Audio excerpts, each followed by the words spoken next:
Hello. A project idea is a device for you to make photographs. But to make a photograph, you have to understand how your camera works. Now, there are basic three controls that we have to concern ourselves with. The first is the aperture. The aperture is literally the hole that lets light in. A bigger hole clearly lets more light in.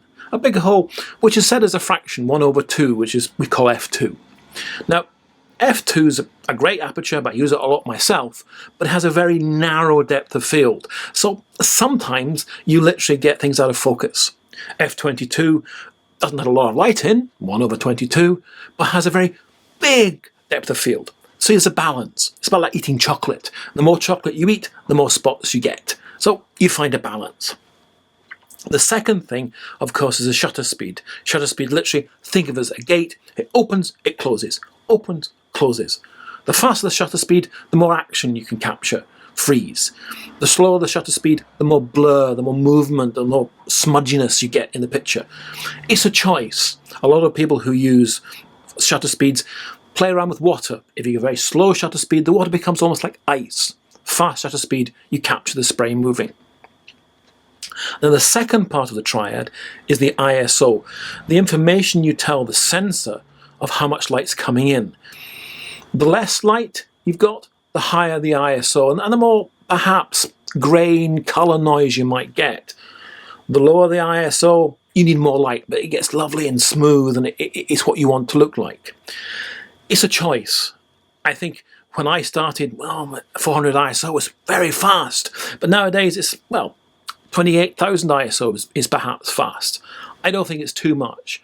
I think what you need to do is put your camera on automatic ISO, and at a certain shutter speed, it jumps up to the next thing.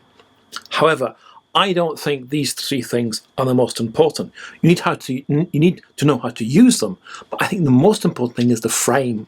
What are you actually putting into the picture? Which is one of the reasons I like to use these cameras, which is my Leica. And I look through a viewfinder. I actually look through some glass. I can see what's going on the edges, and I can frame the picture quite precisely. Equally, when I'm using my bigger cameras, my Nikons or the Phase 1s, I'm looking through glass. I'm actually looking at the stuff. I suppose what I'm saying here is I don't like electronic viewfinders. I've never got on with them. They don't do it for me. Now, this is not something new. John Sarkowski, in this book, The Photographer's Eye, actually says one of the things he talks about that is important is the frame. What you see in the frame is actually the definition of the photograph. So I think these two things, an actual optical viewfinder and an understanding how your camera works, will make a better picture. You need to know how it works, or you can't take the pictures. So next time we meet, perhaps I'll go to sea and give you some ideas of projects around sea. Go out there and take some pictures. See you later.